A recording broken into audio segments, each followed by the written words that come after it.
Salve, salve nação! Os dirigentes do Flamengo rasgaram tudo na coletiva de imprensa. Responderam quais foram as prioridades que o técnico Tite falou e muito mais. Então, vamos reagir juntos a esse vídeo? Você pode perguntar de novo? Perdão. Para falar sobre a declaração do Tite depois do último jogo, em que ele disse que vocês precisariam ter uma conversa para definir o que seria prioridade nessa temporada, já que na visão dele era humanamente impossível brigar com um time 100% em todas as competições. E aí eu acho que esse é um tema sempre recorrente aqui no Flamengo em toda a temporada, e o torcedor quer saber, né, se de fato o Tite quis dizer exatamente isso, se já teve essa conversa, qual é a visão de vocês como Flamengo para essa temporada que está começando? Assim, primeiro, todos nós aqui dentro aqui entendemos qual foi a colocação do Tite. Eu acho que isso é importante. Isso vem desde no começo do campeonato, agora já vinha à tona, já vinha para se entender quais são os caminhos que serão trilhados. Deixar claro que o próprio calendário impõe algumas situações, né? Esse calendário irresponsável em que o Flamengo precisa se submeter, ele impõe algumas situações. Um calendário em que nós vamos jogar novos jogos numa data FIFA, em que nós teremos aí 6, 7 jogadores fora, não estando à disposição. A parte da geografia, o Brasil é um país continental, a própria competição internacional que a gente disputa, que é a Libertadores da América. Então, tem muita coisa que algumas coisas vão se impondo, né? Vão se impondo e vão expondo. Um ponto também em que a gente tem que ser, eu preciso ser recorrente falando, é que muitas coisas a ciência vai falar, né? A ciência vai falar. A parte de fisiologia, a parte de fisioterapia, o departamento médico. São situações em que também dão o nosso norte em relação ao que se pode e o que se não pode em determinados jogos. Lógico que aqui o Flamengo quer ganhar e disputar, o Flamengo quer disputar sempre da melhor maneira e ganhar sempre o que for disputar, mas nós faremos e ganharemos o que for possível. Existe uma determinação, um pedido evidente do presidente Rodolfo Landim, que é o presidente do clube, quem manda, em que todas as competições sejam disputadas para ganhar. É isso que será feito, mas, claro, dentro da análise, mais uma vez, da ciência, né? A ciência em que nós temos aqui uns departamentos que foram investidos milhões, temos praticamente um laboratório aqui dentro exatamente para isso. Para o torcedor, para o grande torcedor que nos acompanha no dia a dia, até os treinamentos, eles são todos eles monitorados por GPS. Nós sabemos de todas as variáveis possíveis dessa situação em relação ao que está treinando, ou o que está treinando pouco ou muito, se precisa treinar ainda mais. Enfim, então a gente tem um departamento aqui que nos dará muita ênfase, nos dará muito o norte do que vai fazer. E eu tenho certeza absoluta que o Tite falou em relação desta maneira aí, dessa maneira que eu estou colocando aqui. Talvez na hora ali, depois de um jogo, não tenha tanto tempo para responder, você precisa responder para um jornalista, na sequência tem outros jornalistas que não têm o mesmo tempo que eu tenho aqui para dar essa explicação um pouco mais ampla. Então eu tenho certeza absoluta que foi em cima disso. E também te respondendo, não tive tempo, nós não tivemos tempo ainda de abordar, de falar desse tema. Só complementando um pouco aí, e desculpa se for redundante, Em relação ao que o Marcos falou, como ele disse, assim, são cerca de 80 jogos aí na temporada. É humanamente impossível para qualquer atleta de futebol jogar os 80 jogos no seu mais alto nível de rendimento, quiçá sem se lesionar. Então, se colocar um atleta para jogar os 80 jogos da temporada, o risco que você impõe ao atleta de que ele se lesione, cause prejuízo à saúde dele, ao clube e ao torcedor, é enorme. Com todos esses recursos aí que o Marcos colocou à luz de todos, é o que vai se fazer para fazer essa gestão do calendário. O Flamengo investiu para ter um elenco robusto, com disputa em todas as posições. O ambiente competitivo no Brasil é cada vez mais acirrado.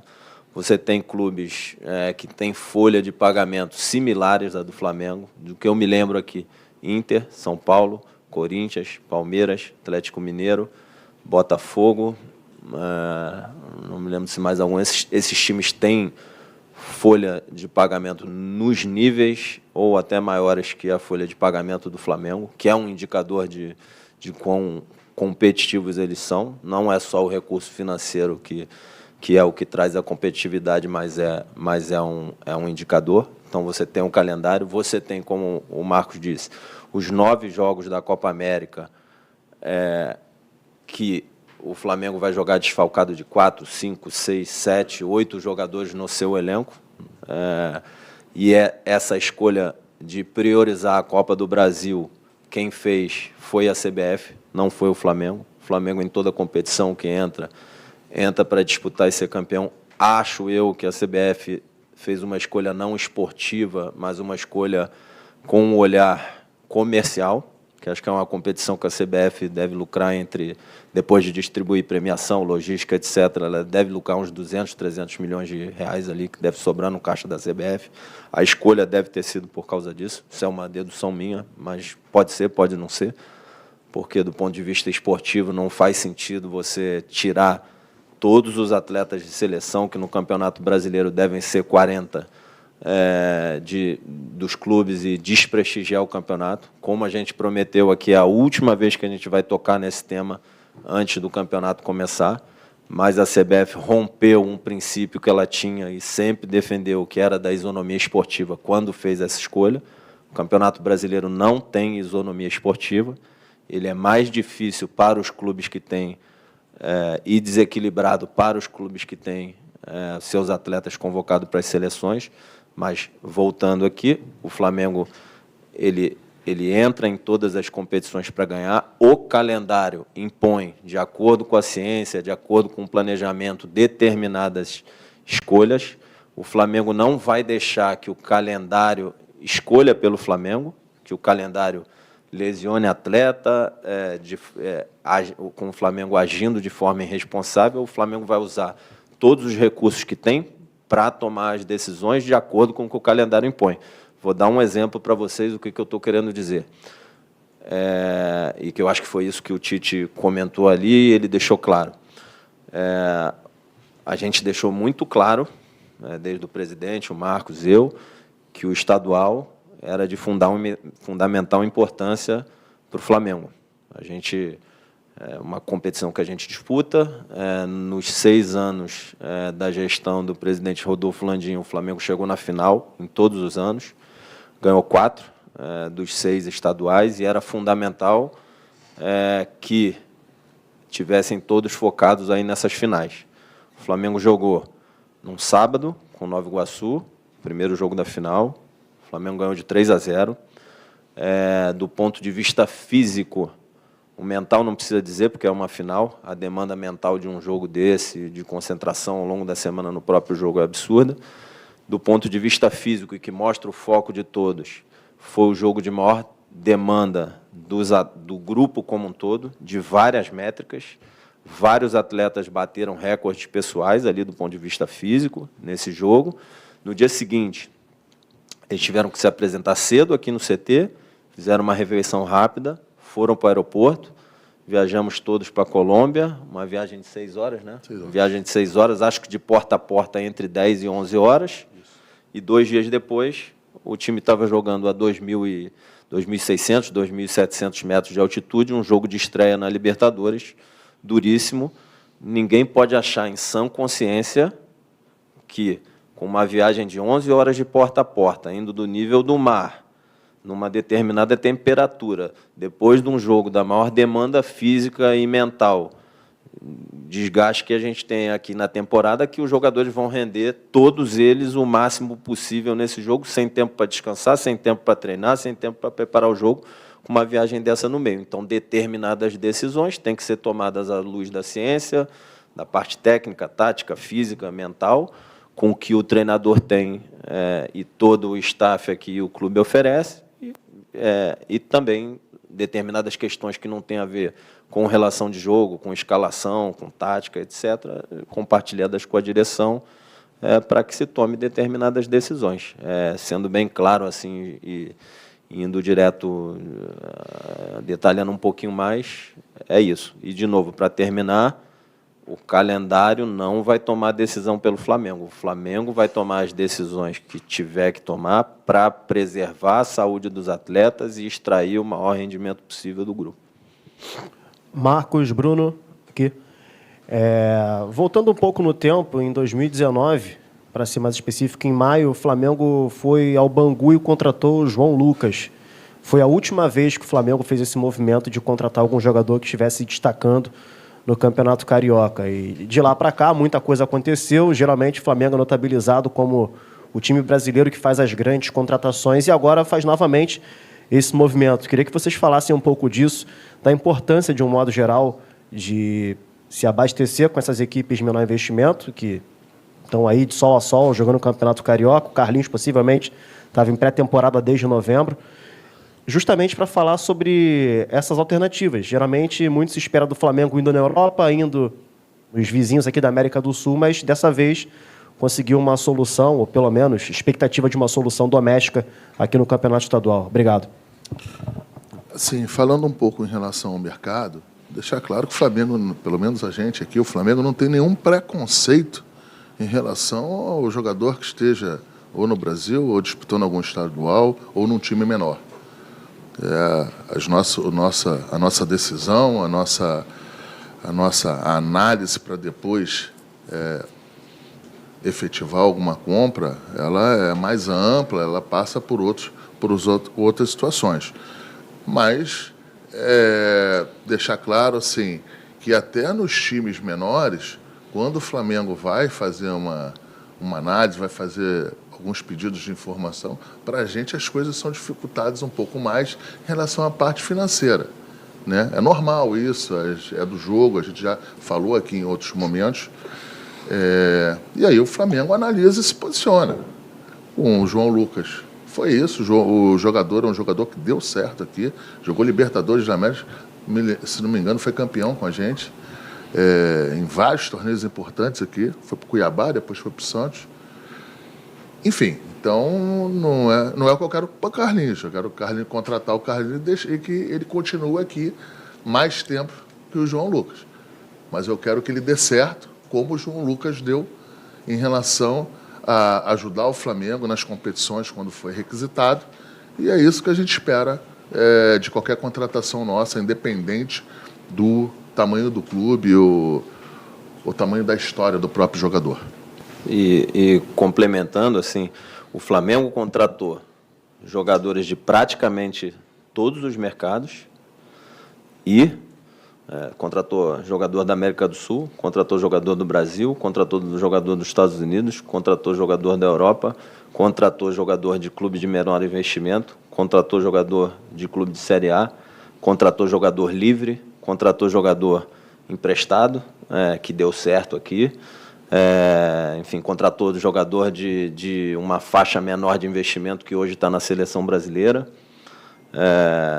Contratou jogador também de uma faixa, vamos falar do Eric, uma faixa de investimento mais baixo também, que é titular do Flamengo e está no Chile. Então, o Flamengo não tem, como o Marcos disse, preconceito ou viés. O Flamengo ele busca jogadores que possam somar ao elenco e ajudar o Flamengo a ser campeão dentro da realidade financeira do Flamengo. Sem querer um pouco se vitimizar, foi imposta isso de uma maneira, eu acho que injusta ao departamento de futebol do Flamengo, que o Flamengo só faz contratações milionárias. O Flamengo faz contratações milionárias também. O Flamengo foi na Argentina, trouxe o Rossi livre. O Flamengo foi no Bayern de Munique, trouxe o Rafinha livre. O Flamengo foi ao Atlético de Madrid, trouxe o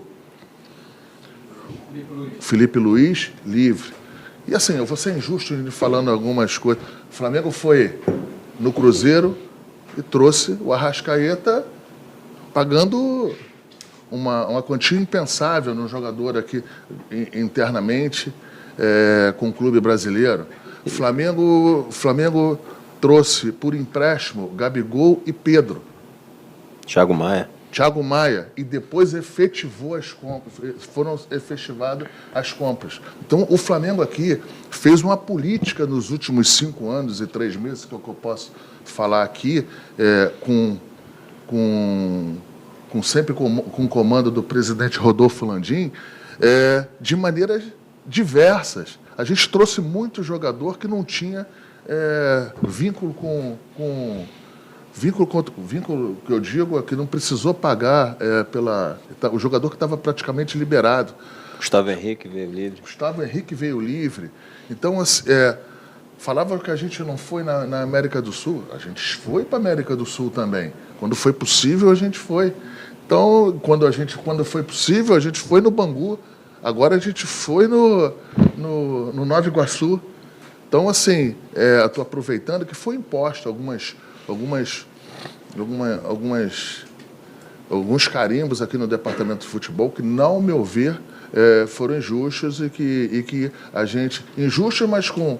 Sempre que eu falo isso, mas com erro de eu e Bruno não ter vindo para cá e ter dado algumas entrevistas maiores para falar da parte financeira e da parte exatamente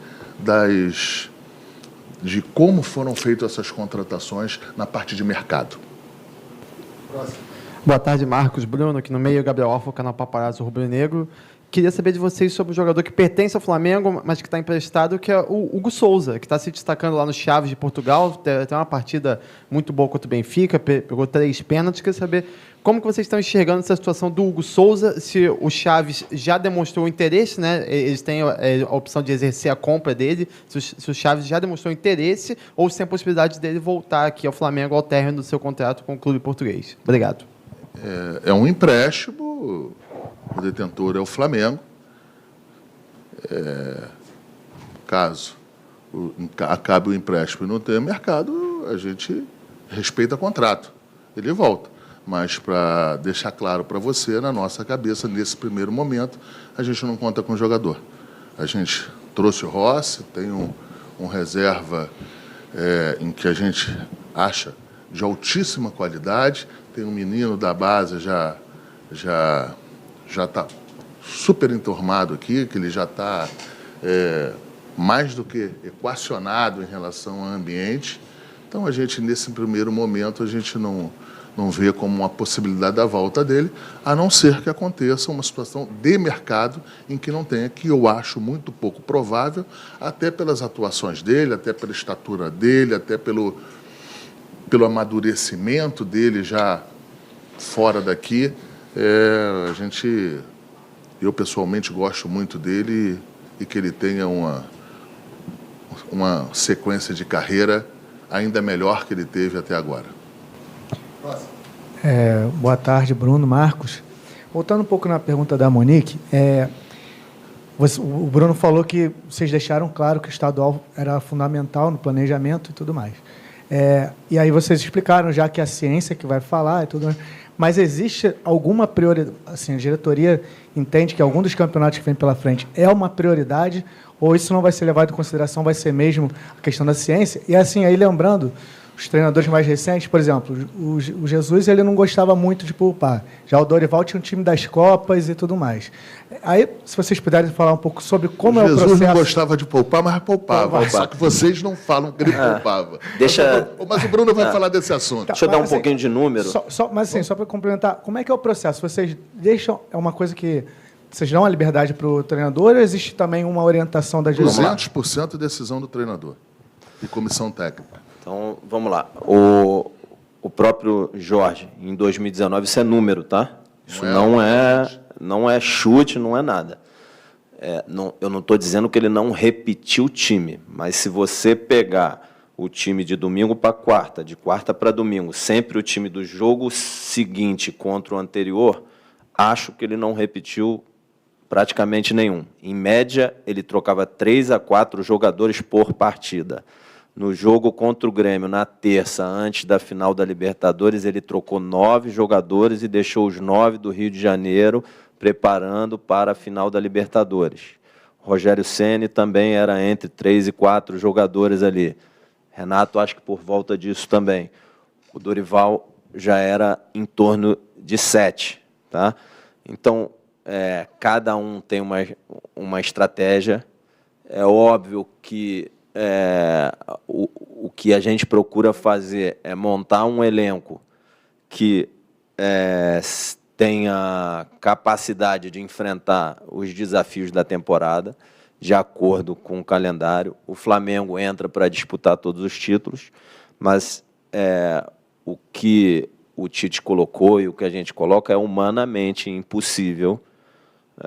O que o imaginário popular, como você disse, coloca, que é sempre o mesmo time, isso não acontece, porque não tem ser humano que aguente jogar 80 jogos na temporada sem que o seu rendimento caia ou ele se lesione. Vocês podem ver, se eu posso estar cometendo algum equívoco, mas não é um equívoco muito grande.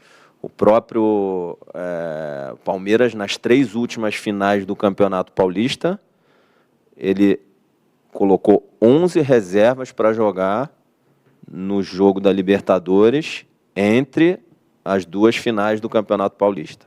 Então, assim, isso eu estou colocando esse dado e esse fato para expor que o calendário brasileiro impõe.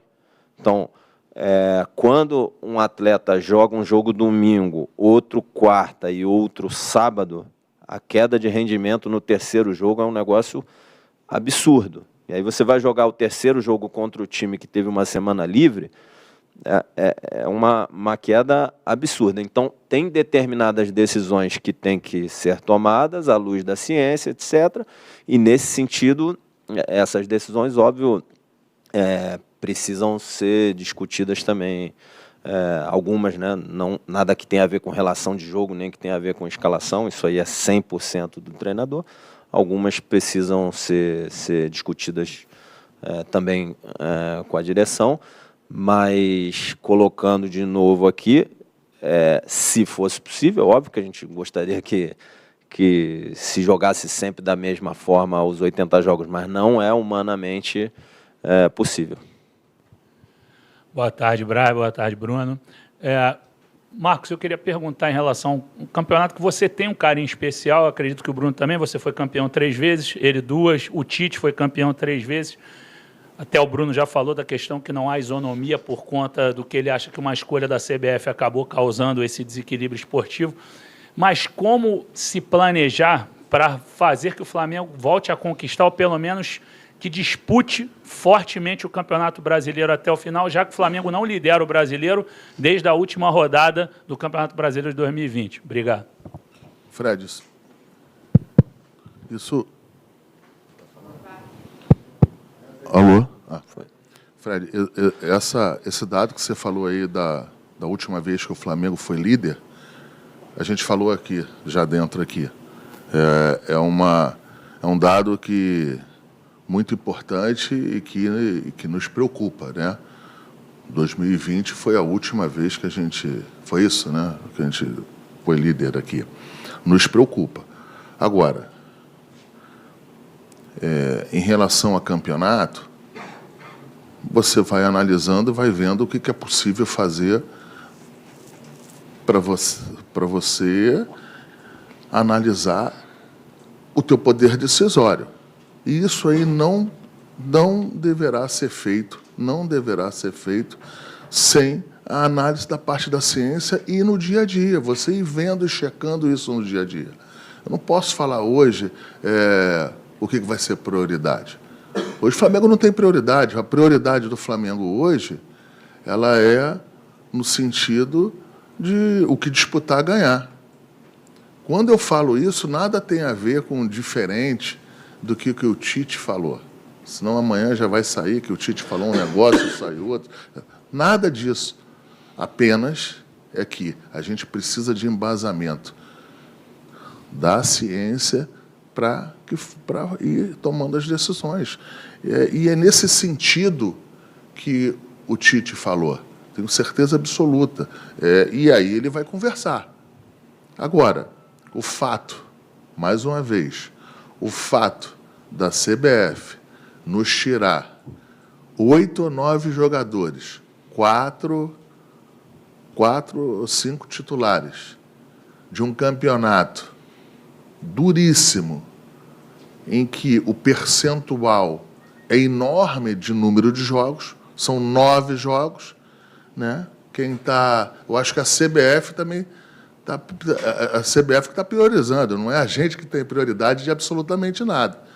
E, mais uma vez, a gente está aqui por diversas vezes falando desse assunto, porque essa será a última vez que a gente vai falar de calendário aqui. Porque depois que começa o campeonato, se não estiver bem, se não estiver mal, se não estiver na ponta, parece ser desculpa. Então, a gente vai deixar esse papel para vocês. Esse papel de fiscalização a gente vai deixar para a imprensa. Uns com mais isonomia, outros com menos isonomia, uns com mais interesses, outros com menos interesses, mas a gente vai deixar o papel para a imprensa fazer essas cobranças e analisarem o que vai acontecer com o Flamengo e com os clubes que cederem jogadores nessa loucura de nos tirarmos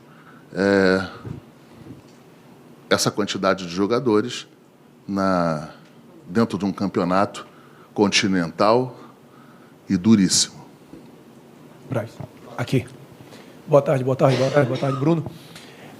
O Flamengo, já há 3 jogos, o técnico Tite improvisa jogador na lateral direita. Ele falou que o Varela saiu agora porque estava com cãibra. Tem grande possibilidade de Ayrton Lucas ser convocado para a seleção brasileira e o Vinha para a seleção uruguaia na Copa América. Então o Flamengo ficaria ali sem lateral esquerdo.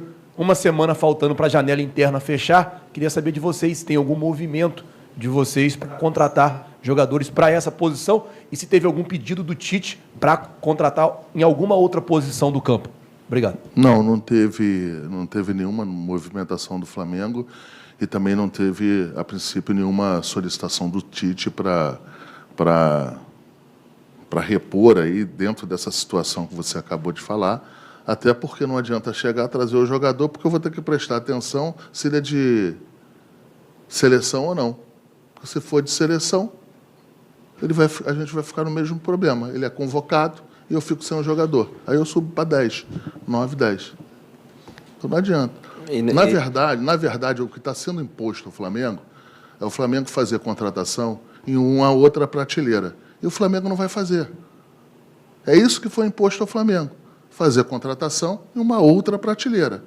De análise técnica, análise de poder decisório para se fazer isso. E outra coisa, um outro ponto. Você não pode trazer o jogador só para 10 jogos. O Flamengo, quando traz um jogador, tem que ou pagar pelo jogador ou fazer um contrato longo com o jogador. Então, eu trago o jogador. E depois, quando voltarem os jogadores que foram para a seleção, eu fico com 40 jogadores aqui dentro, aí começa a encher o saco falando que, olha só, contratou muita gente, tem muita gente. Não tem muita gente. É porque a situação do calendário, você nos faz tomar alguns riscos que são esses aí.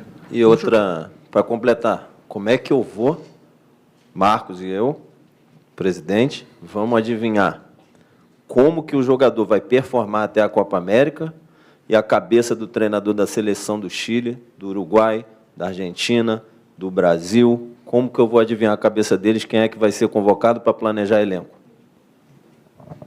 Como é que eu vou adivinhar isso? Se convocar mais jogadores do Flamengo, se convocarem 11, 12. O Rossi acabou de bater o recorde sem tomar gol da história do Flamengo.